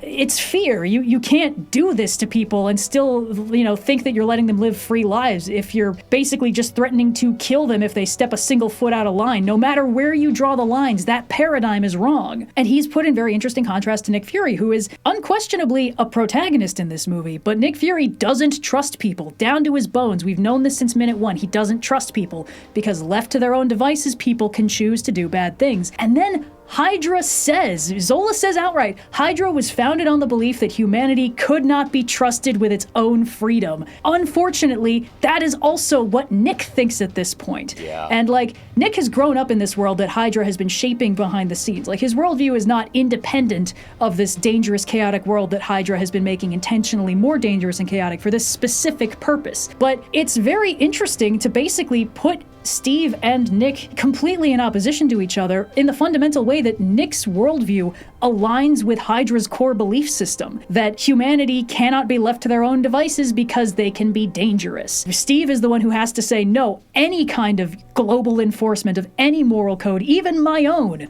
would be wrong. And Fury is eventually convinced, after seeing Hill and Sam and Natasha all be like, yeah, no, he's right. We have to take this whole thing down, including S.H.I.E.L.D. Fury's like, okay, I guess you're in charge now, boss. Because he trusts him. He trusts him. That's the thing. It's very cool that the seeming alignment of Fury's goals and Hydra's goals is able to create this kind of growing dread where, as we see Hydra kind of step into the antagonist role and out of the shadows, or the beginning of the movie is just kind of like stuff happening, and then slowly it's like, what on earth is going on with these targeted assassinations? And then we eventually, with Zola, we get their thesis statement of fascist world domination. It is very clever that we slowly start to see the daylight between Fury and Hydra, where either one of them could be saying it at the beginning of the movie, and they're basically saying the same thing. But it's that slow, yawning dread, that dawning realization of terror of like, oh, this is in fact what Fury was talking about, but so much worse. It's a good way to take something that is already very well established and just twists the foundation a little bit to make it so much worse. Exactly, yeah. And the fact that what Hydra wants and what Nick Fury wants, the fact that their core worldviews aren't actually all that different, is something that Steve needs to be the one to point out, because Fury has kind of always been willing to do, the bad thing for the good reason. But Steve is like, this is where the line is. We have to not cross it. Because if we do, we literally just become them. And even after Fury realizes, are we the baddies? It's telling that they still decides to take the whole thing down, and Fury is very much on board with it because he realizes, if I thought this was a good idea, it's either going to be me that eventually does the bad thing or someone else with this power that does the bad thing, realizing if I thought this was good and it's so abundantly, so clearly not, then yeah, okay, we do need to in fact get rid of this. There's no way we make this work in a way that's useful or productive. Yeah, that's the other thing. Like, Cap, truly the foundational core of his belief system is freedom and justice for all. You know, liberty and justice for all. Everyone needs the freedom to choose, even if they choose to do something that will make me have to fight them later. Cap is like, look, we do not solve this problem by stripping away people's freedom to choose what they do. Even if they choose something that I think is wrong, they still need the right to choose that, even if I have to then clean up the mess. Like, Cap is a fundamentally reactive force. There's a line in the final battle where Sam's like, hey, how do we tell the good guys from the bad guys? And Cap's like, if they're shooting at you, they're bad. And it's like, look, we respond to the threat in front of us. If it's actively trying to kill you or hurt innocent people, you stop it. It doesn't matter who they look like. And that, you know, that's interesting. Yeah. Because Nick might have been working towards what he thought would create a better, more peaceful world in the long run, but Cap's like, peaceful isn't always better. Freedom is the most important thing. Cap has to believe that. It is the foundational core of his character. And whether or not we agree with the world that would create, it doesn't matter because we understand why he thinks that. Also, the Winter Soldier is there. Believe it or not, he actually ties into this very strongly, but it doesn't initially look like it because, you know, in the middle of all this extremely nuanced unraveling of trust and freedom and the hip modern repackaging of bottom-shelf fascistic authoritarian regimes and how even a well-intentioned defensive effort can be weaponized into a brutal offensive, we get a beautifully uncomplicated problem to deal with, which is Captain America, good news, your best friend is alive, bad news, he's been brainwashed. What are you gonna do about it? Now, it's extremely common for MCU heroes to fight supervillains who are them but evil, and to win through the simple expedients of just being faster on the draw and killing them. It's Tony with Ironmonger and Whiplash, that's Hulk with Abomination, although he doesn't kill him, pointedly. That's Thor with Loki, and then with Malekith and Hela, who are basically all just like evil versions of the same kind of thing that he is. And with Bucky, Cap is now 2 for 2 on fighting evil super soldiers. But Bucky has the sauce, where so many of these don't, for the simple reason that Bucky is completely and 100% a victim of Hydra's core thesis in this movie, that humanity works best when stripped of personal identity and wholly enslaved to their will. Captain America cannot win this ideological conflict by killing him. He wins by freeing him, by restoring his freedom, and he's gonna do that by trusting him and believing that he can still choose to be more than what Hydra's cruelty has done to him. So the final battle of this movie isn't just an I know you're in there somewhere fight, it's a culmination of every theme in the story. The battle for Bucky's freedom is the battle for humanity's freedom in microcosm. Bucky is essentially the bad ending of what Hydra wants to do to the rest of the world, because they've had decades to do this to him in secret. Initially, it seems like he's just a blank slate and he's on their side because they've told him it's what he should do, but as soon as he starts questioning that even a little bit, they just wipe him and start over. So like, okay, when he complies, that's great. When he doesn't, wipe him and start over. You know, he clearly still has choice, he just has no memory to inform his choices. But Cap believes that even when this is the case, he's still worth fighting for, and it is still worth the risk to trust that he can still be better. And if even he can still fight for his freedom after everything Hydra has done to him, it proves that their planned subjugation of humanity as a whole will never succeed. Their idea that if they just get rid of the dissenters, they can mold the rest of humanity into exactly what they want is categorically untrue. And the way that they prove that is that Bucky, he's still in there. They couldn't get rid of him. They couldn't, no matter what they tried. No, it's a really elegant way to contain all of the ideas building up to it in one fight sequence in the climax. And on paper, a little bit bold of Cap to not take the most expedient route to getting rid of Project Insight and maybe dealing with Bucky afterwards. Or maybe you just shoot Bucky and then be sad about it later when Project Insight is comfortably put away. You can see the practical arguments for maybe doing it a little bit differently, but that is, of course, not the choice that Steve would ever make, and it is a very clever way to bring it together where if he can't win with Bucky, and of course, you know, emotional baggage in there as well, but if he cannot win with Bucky, the rest of it doesn't matter for long. Obviously, getting Project Insight out of the sky is a good thing in the short term, absolutely, but if he can't get Bucky back, if he can't free Bucky from Hydra, then it's gonna come crashing down eventually. Exactly. If Cap won this movie, quote unquote, by not trusting Bucky and just shooting him, then Cap doesn't win, because he stops being Cap in the process. The entire movie is him coming back to the idea that it is more important to trust people, even if what they choose to do hurts you. Yeah, Cap would become the bad guy by enforcing a unilateral decision on Bucky's behalf, as in die. Cap's strongest belief is that the worst thing you can do to somebody is control them. So he doesn't win any other way than freeing Bucky. And also he wasn't going to do that because of who he is as a person. But that's the whole point. Like, it's a little bit circular, but, you know, Cap has to do this way because this is the way that the movie's themes are completely leading up to. It has to do it like this. And of course, the last pre-nuance element of this is introspection. It's like, oh, does the movie engage with this thoughtfully? Well, see the previous 19 slides. Yes, it does. This movie is about freedom. It's about trust. It's about paranoia and fascism and the things that we sacrifice for the illusion of security. And I cannot believe they managed to get the US military to pay for it again. Captain America as an embodiment of not patriotism or military discipline, but the supposed ideals that the US was built on is shockingly transgressive because it puts him in obvious direct opposition to like everything the US government has been doing ever. Like openly in this movie, it's like, hey, maybe unilateral surveillance and being able to kill somebody we don't like from 1,000 miles away with the push of a button is bad and nobody should have that kind of power. Looks directly at camera. Thanks for the jets, BT dubs. Like, insanity. I can't believe they made this work. And on the flip side, like, Captain America could very easily be like a poster boy for this like libertarian exceptionalist ideal, and that he is like one extremely strong man who is so strong that he is free from the consequences that plague lesser beings, and so he gets to single-handedly reshape the world to fit his ideals, one punch at a time. And again, this movie reinforces that Captain America does not see himself this way. He sees himself as completely ordinary, no better or gooder or more special than anyone else,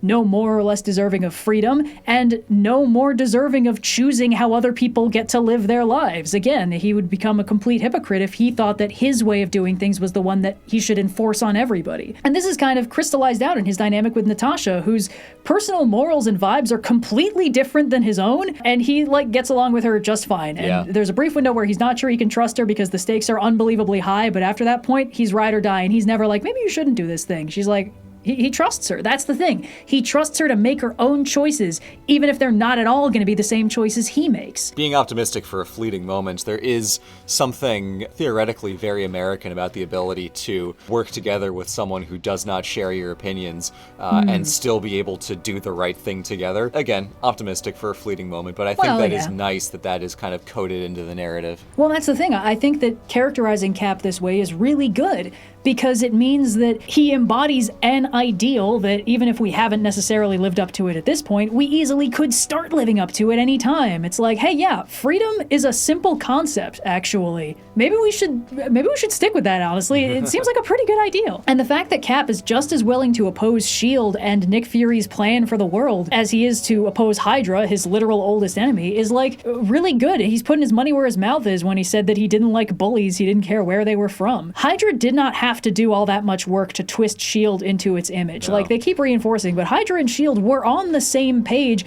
probably as soon as the Cold War started. They were like, uh-oh, John, what are we gonna do? You'll do a lot of things you wouldn't think you do when you're staring down the barrel of the Soviets in the 50s and 60s. But like, yeah, no, Steve finds S.H.I.E.L.D.'s vision of world peace ideologically horrifying, even if they were like, hey, we're only gonna do it according to your specific moral compass. He still wouldn't approve of that. And that is integrity. He's got integrity. It's really good. This movie's really good at characterizing what makes Cap so special, the thing he will never see about himself. But with all the good stuff, well, some of the good stuff, with a good chunk of the good stuff enumerated in my handy-dandy acronym, we have finally approached the final element, which is nuance, alternatively titled nitpicks, the parts of the movie that we thought were a little bit weak. And of course, we've already covered the choreo that you had problems with in the highway fight, of like, it's choppy, it's confusing, it doesn't need to be, they did the whole fight well, we don't need to cover for anybody not knowing their moves. Why did we chop it up so bad? The main weakness that I think this movie actually has is, unfortunately, main villain Alexander Pierce. Like, he's not the one they named this movie after. The Winter Soldier is A++, great. No notes about Bucky. But Alexander Pierce is boring and slightly confusing. He's a solid twist villain. Like we were saying earlier, his actions could conceivably be heroic until the reveal almost exactly halfway through the movie when it turns out that he is in control of the Winter Soldier. And he cleanly illustrates the fact that Hydra and S.H.I.E.L.D.'s ultimate goals are currently the exact same thing. Nick Fury repeatedly vouches for his characters, like this man turned down a Nobel Peace Prize because he said, you know, I shouldn't be rewarded for this until like world peace has been achieved. So that's interesting in concept, but in actual execution, he's a little bit weird. Like, does he buy Hydra's hype? Is he a card-carrying Hydra goon, or is he teaming up with them because their goals are the same? And the answer is it seems to be both. Like, his last words are Hail Hydra. That means he is loyal to Hydra. It's not just like, hey, look, I know they're evil, but our goals are the same. We can end this. And he even, when he's talking to the Winter Soldier, he even says, like, Hydra is going to give the world the freedom it deserves. Like, it's unclear how much he buys his own hype because we never see him seemingly break character. So it's like, okay, does he really believe everything he's saying? It's impossible to tell when he's lying or not. And like,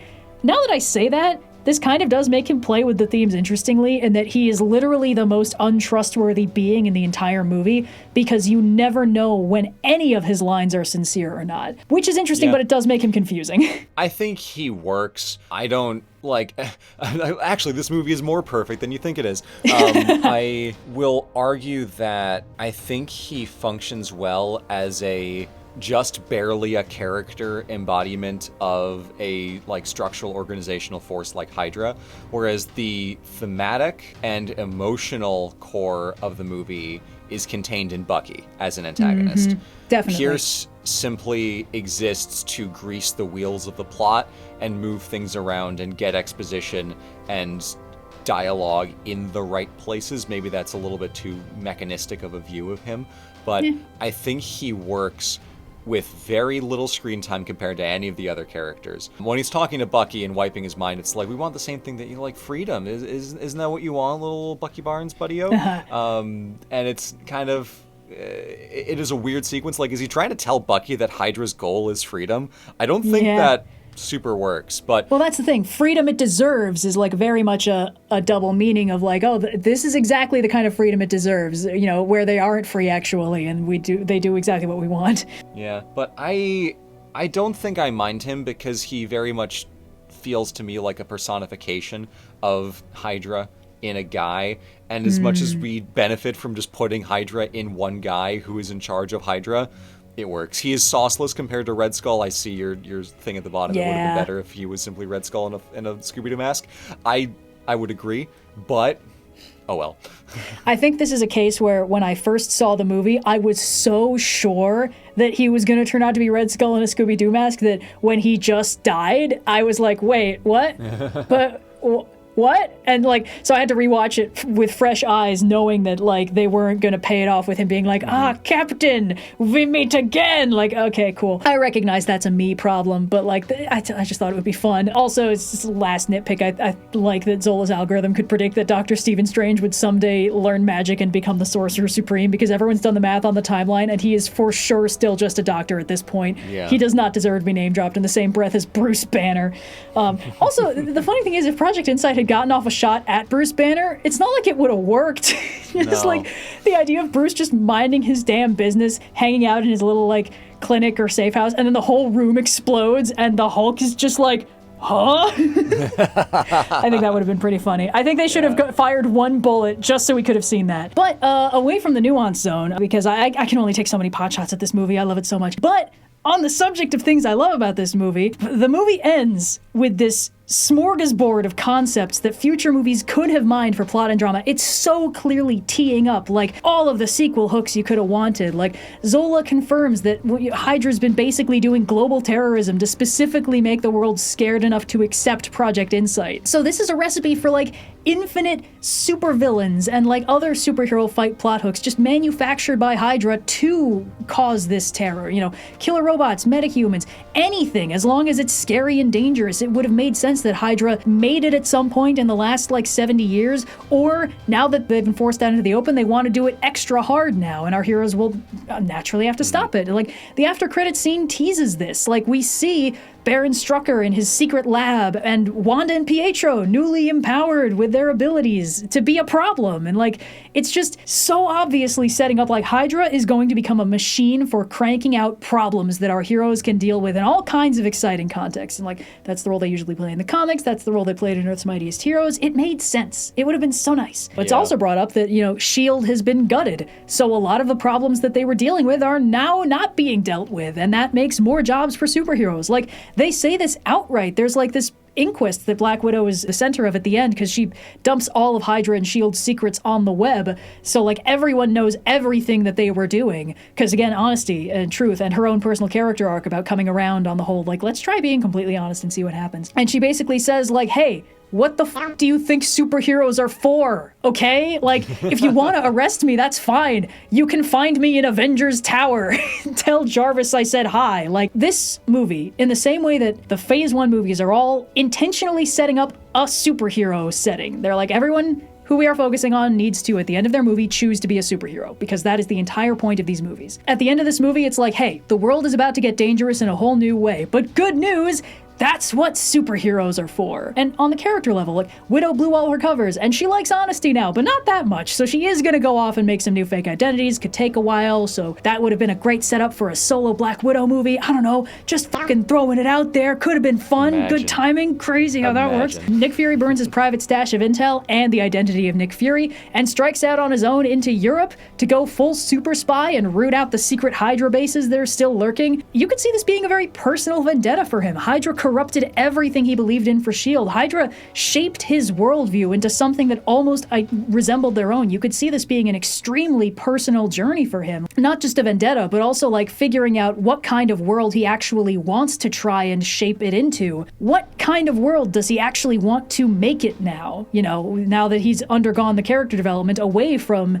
Nick Fury, world's most paranoid man. And of course, the biggest sequel hook is that Bucky is in the wind and Steve is determined to find him and Sam is going to help him out. Natasha gives him a little dossier and she's like, yeah, be careful. You pulling that thread might lead to all kinds of exciting plot hooks and sequels. And he's like, yeah, cool, let's find out. And we get crumbs! We don't get any of this. We get nothing. Yeah. It makes me so angry. When we were watching this movie, we were like, holy shit, they put in the fucking legwork of like setting, they wrapped up a lot of things. They took away a lot of things that the previous movies had used, and then they were like, but don't worry, we have things to replace them with that are even more superheroic. The next and final appearance of Hydra is the opening of Age of Ultron. It's the last Hydra base. It's Strucker and co. Strucker has none of the menace that he had in the final, after credit scene. Wanda and Pietro are kind of intimidating, and then they immediately realize that Ultron is evil, and then they become good guys, and Pietro dies, and it's fine. Also, there was only one movie between these two, and it was Guardians of the Galaxy, which obviously had no Earth supervillains and did not pick up any of these threads because it was doing its own thing, which is fine. Guardians is good. After all that work to set up Hydra as the next big supervillain threat,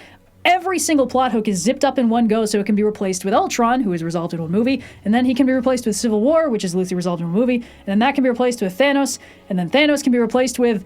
I'm sure they'll figure it out any year now. So Hydra gets defeated off screen.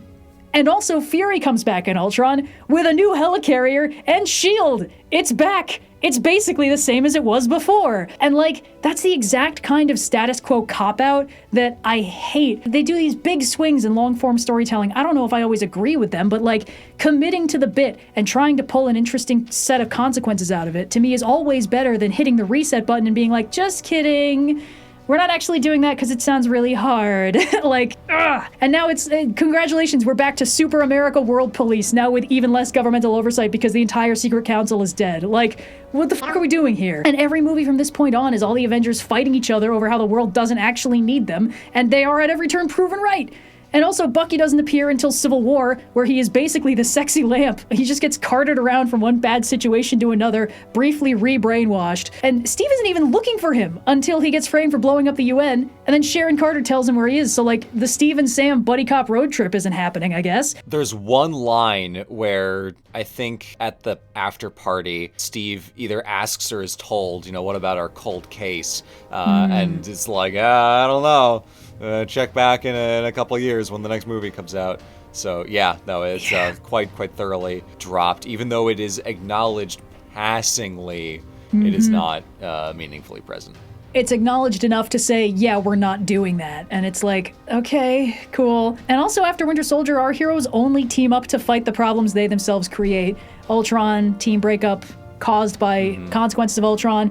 And then Thanos comes calling, and they fucking lose. And then, like, at the end of that, the team is gone. Every founding member is either dead or retired or fucked off into space. And, like, this is the movie that set up that the world would need the Avengers to save it. And it happens arguably once. And they take so many L's on the way there. All right, it's enough of the negativity. Let's do the positive spin. Why is this the best MCU movie? The trick is that these are kind of the same conversations, because it's the best MCU movie because all the other movies are worse. But like, let's put this movie in context and see what it did. Like, we've already discussed Phase 1. It was excellent because it wove together threads through every movie, and it culminated to this massive team-up in Avengers. There was no character or major plot point that came out of nowhere. Like, the Chitauri in the fucking mouth of Sauron was a little bit, like, weird, but we'd already established in Thor that, like, hey, the world is way bigger than you thought. There's, like, aliens and shit. It's fine. They could be from anywhere. Don't even worry about it. And, like, the face of the villainy in this movie is Loki, who we already know. The main villain of Thor, the main plot device from Captain America, the First Avenger, and then we assemble the heroes of every preceding movie into a team whose skills and personalities all played off of each other beautifully, and the threat is made more threatening by, you know, giving him a power boost and a shiny new toy and an army of faceless minions, but it's all centered on Loki and his drama with Thor. And so, like, we have an emotional anchor there, and we know mostly all these characters. Like, okay, Banner is played by a new actor, but if you watch The Incredible Hulk, you can sort of see how that version turns into this version. They're similarly very nice, polite guys. They don't excise it from the canon or anything like that. Exactly. So that's what made Phase 1 good. Everything that was, also Winter Soldier does. But now that the audience is more familiar with every component element of the series because we've had more movies to get to know them, Winter Soldier feels safe to begin twisting things up. Like, okay, Captain America's back. You've had 2 movies to get to know him, so now we're going to put him in a situation he's not prepared for the first time. Meanwhile, Black Widow is back. You're going to see her in her element for the first time. The main threat of First Avenger is back. It's Hydra, but now they are all about the subtlety. They're all about the espionage, the spy thriller stuff, which original Hydra didn't bother with. They were kitting out their soldiers with face-concealing masks and big flamethrowers and repulsor tech. Like, they didn't need to bother with any of this spy bullshit. Bucky is back, but he's been rendered unrecognizable. And, you know, the premise is still, hey, your friend is in danger, go save him. Like, that was also true in First Avenger, but it's like, go save him from himself, which is far more interesting. And Nick Fury and S.H.I.E.L.D. have been there since the beginning. Like, Nick Fury was in Iron Man 1. He was the after credit scene. And S.H.I.E.L.D. was sort of being teased, I want to say, through Iron Man 2. The joke was that they hadn't come up with the acronym yet or something like that. That's Iron Man 1. Iron Man 1? Oh, right, Coulson yeah, you're gives right. Pepper a card for S.H.I.E.L.D. at the press conference. Right, yes, that was it. The running gag there was that, like, this could conceivably still be the real world, but by the end, Iron Man and S.H.I.E.L.D. are locked in. And then it's like, hey, S.H.I.E.L.D. is a secret-ish intelligence agency, America-based, that does its best to anticipate every threat in the world and prepare for it. And have you considered maybe that might be a little bit fucked up, actually? And it's like, oh, like, what?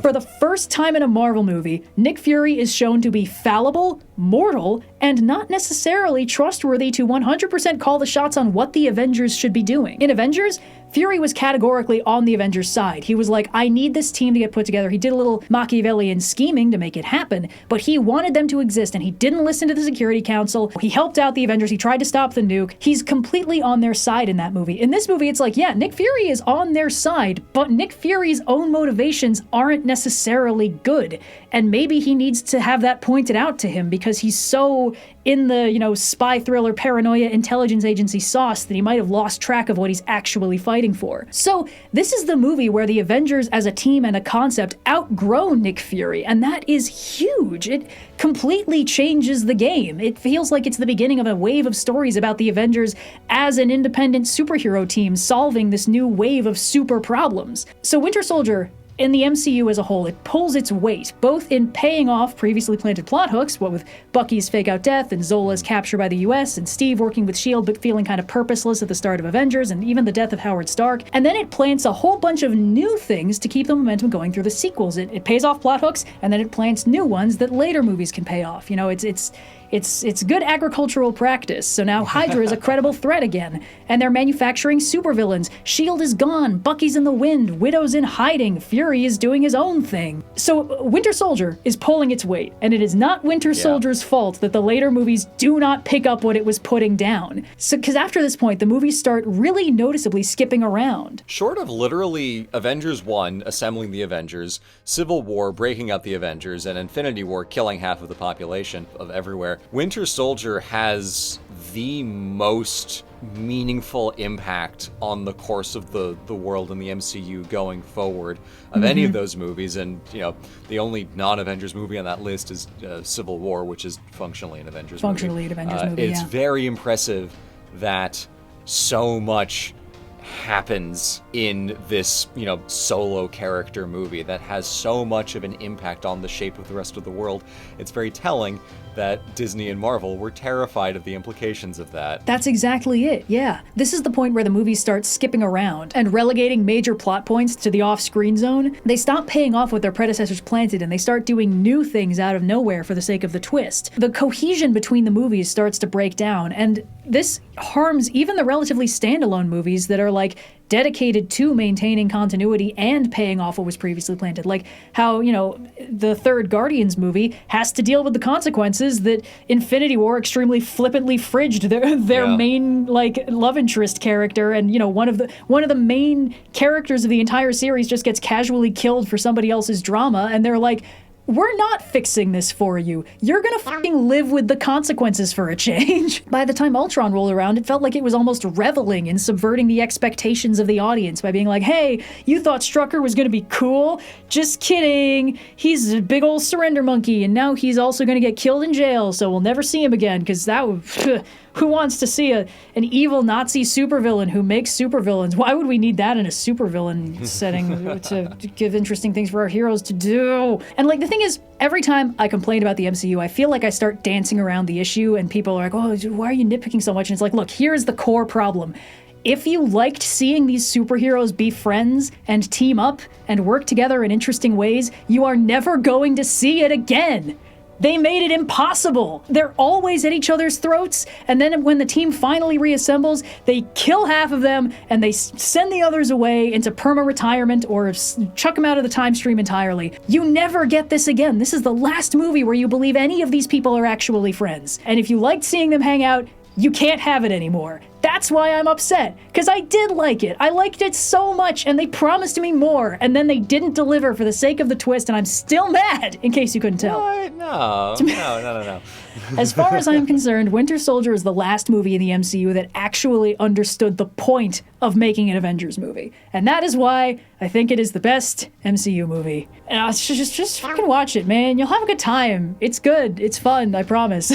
You'll have fun with it. Yeah. Give it a shot. To the point of the later movies not letting team-ups happen in a fun way, and this being the last fun team-up movie, it's a good comparison, because the worst thing about Avengers, as established on last week's Detailed Diatribe, is the forced interpersonal conflict. And that becomes the overplot of the entire rest of the MCU, is forced interpersonal conflict. We see it in Ultron, we especially see it in Civil War, where there is some semblance of a theme wrapper around it, but it falls to the wayside, and then the forced interpersonal conflict is still there, even if it is logically grounded in, oh, Bucky killed Stark's parents. It's like, yeah, but is this really the way that we were going to arrive at this scenario here? And then Infinity War and Endgame are, you know, forced interpersonal conflict consequences spilling out from Civil War. So this really does stand as a comparison of, like, what a world in which, after the Avengers are assembled the first time, heroes can dip into and out of each other's stories and go on fun, cool missions together, doing important things in the world. The blueprint that Winter Soldier left was fascinating and would have made a remarkable set of movies to come after it. And that is abundantly not what happened. And I've usually been the one pushing back against the assessment of like, oh, MCU phases 2 and 3 are dog shit, and Civil War is really, really bad, and it's not fun. And you make the argument, and I'm usually like, yes, but okay, like, hold on, like there's still things about these movies that I think are fun.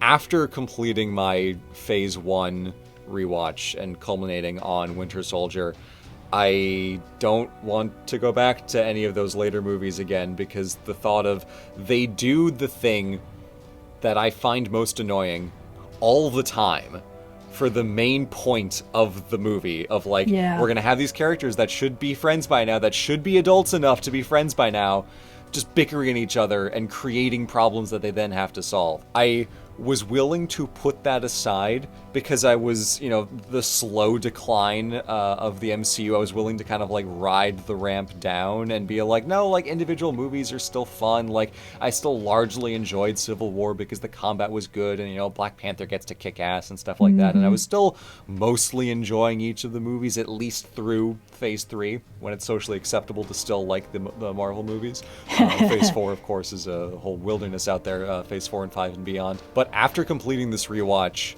I think I've become Jokerized. I'm worst mode. I do in fact think that as much as there are individual movies in the MCU that I do enjoy from later on, it is against the backdrop of, but I can only appreciate them in isolation. Like Doctor Strange came after Captain America 2. I really like Doctor Strange a lot. There's a lot of things that it does that I like. The reason that it is able to work is because it is completely independent of everything else and therefore cannot be screwed by it. Whereas what worked about the first phase is that everything worked together so well, and what works in this movie is that it ties together with everything that came before it so well. The reason I'm able to enjoy other later movies, still potentially on a rewatch in the MCU, is because they simply don't engage with the premise of the Avengers, and therefore I can't be mad about how badly they fucked it. So, yeah. You officially Jokerized me. Yes, it's working. But yeah, that's the thing. The reason why I think The Winter Soldier is the best MCU movie is because it still feels like part of the MCU when it was happy to be one thing, when it wasn't treating that like a liability that was preventing them from just effortlessly telling the disconnected stories they wanted to tell. And like, I think that the shift to more separated stories that have less planting and payoff between them, like again, Doctor Strange, almost nothing connected to previous movies, and that's fine. Like, people were going through it looking for scraps. They were like, oh, somebody was injured by a prototype mech suit. Do we think that was the guy in the hammer demo in Iron Man 2 when the fucking robot suit snapped in half? Do we think that was that guy? And it's like, maybe. We'll never know. It's not important in this movie. There's a lot of benefit to making the world feel vaster and wider and introducing new characters. But the sacrifice that they made of removing the extremely cohesive continuity between the movies, I think wasn't worth it. I think it was more fun before then. And I am still personally pissed that they just completely scrapped the thing that everyone wanted more of after Avengers, which was like, holy shit, that team up was great. Are we gonna get more? And it's like, well, yes, but actually no. God damn it. It would have been so easy. It would have been easy. Would have been easy. Ugh. Yeah, I think I haven't listened back through it, but when we recorded our fresh thoughts after rewatching Winter Soldier, I couldn't stop myself from getting so negative at the end. I was like, "Oh my god, this movie was so fucking good." You were very upset. I was so upset. I was like, I liked every part of that movie. I remember how much I was looking forward to the things that would come later because everything we'd gotten up to that point was good. And like, I don't know, it was genuinely quite distressing to be like, "Oh my god, yeah, there's nothing wrong with this movie. They didn't do anything wrong. It's just the subsequent installments didn't pick up any of what they put down." And so I had this glimpse of like what the future could have looked like from this point of like, yeah, Hydra is a credible threat. Yeah, more metahumans becoming a problem. That would have been awesome. But you can really tell that they were like, we have to hit Endgame before these actors' contracts run out and they all start looking visibly aged. So that means we have to hit Ultron and we have to hit Civil War, and then we can do it. And once they were like, we have to hit the big comic ones, it's like Civil War in the comics isn't even good. Like, I've said this before. No. It wasn't worth it. Making it the movie is better than the comics, and I don't think the movie's good. Like, they could have just been like, nah, we're going to do our own thing.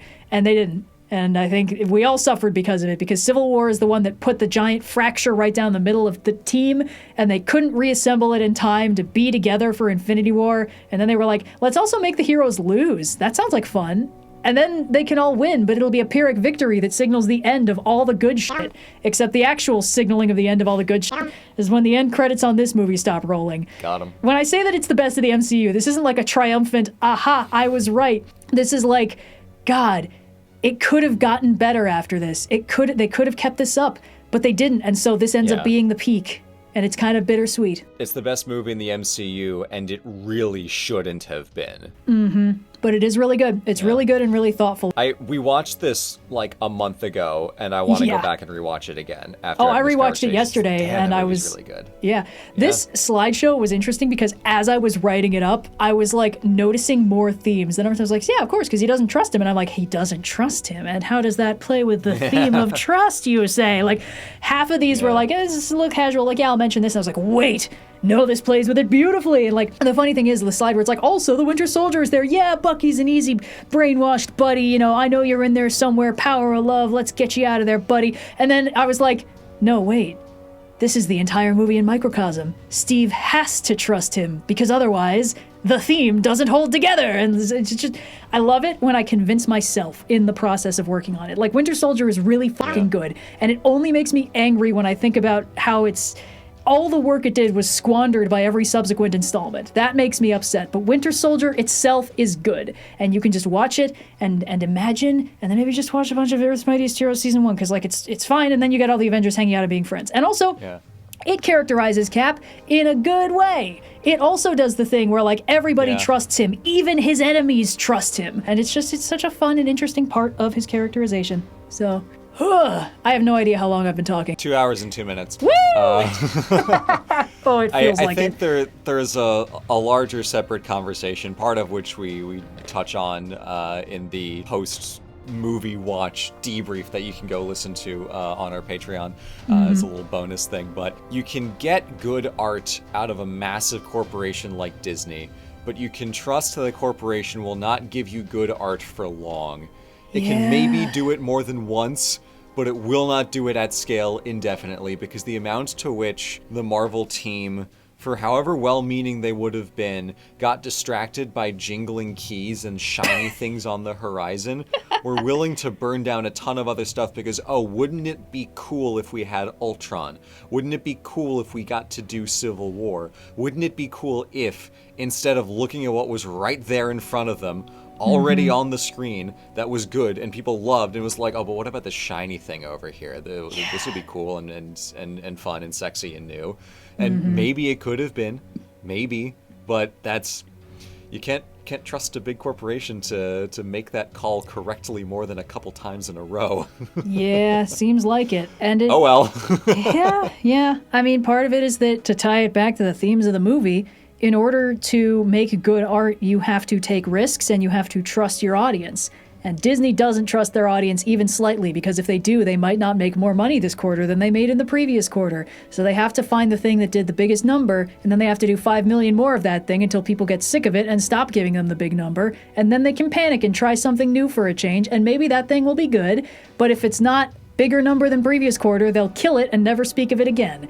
This is not an ecosystem that is good for creativity and for big swings and interesting new twists on old formulas. It's a good recipe for formula, and it's disappointing. You know, it's very disheartening. And like, going back to phase 1, we talked about this in your detailed diatribe last week. We were like, hey, we wanted to make sure it was actually good. We were curious because we'd heard like, some of these movies weren't great, but like, who knows? You know, maybe they are good. Who could say, really? And we wanted to see, were these ever good, or were we just easily entertained because we were kids? And it's like, well, good news, it's both. We weren't easily entertained, but also they are good. And like, we were entertained by something that was quality. You know, it was filet mignon. It wasn't, a smash burger or whatever. So like, that's good. it was good to confirm that. And then we went to this one and we were like, is it still good? Like, now that we've revisited these things, you know, now that we watched Avengers, which we were like, this is the best movie, and on our rewatch we were like, this is more wobbly at the start than the others, but it becomes a perfect movie after the Battle for New York starts. Like, we were already reassessing these things. So with Winter Soldier, it's like, is it still good? Was it just fun, or is it actually solid? And when I was unpacking it, I was like, no, holy shit, there's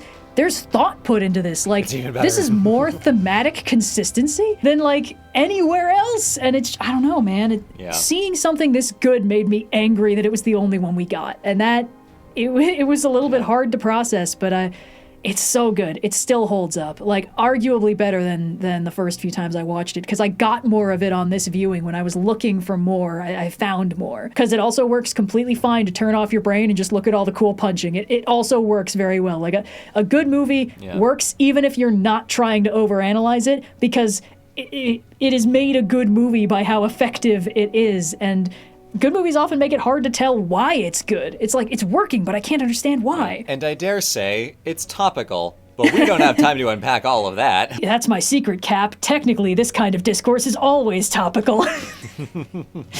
Oh, boy. But yeah, I think that's all the ground I wanted to cover with this. So, bye!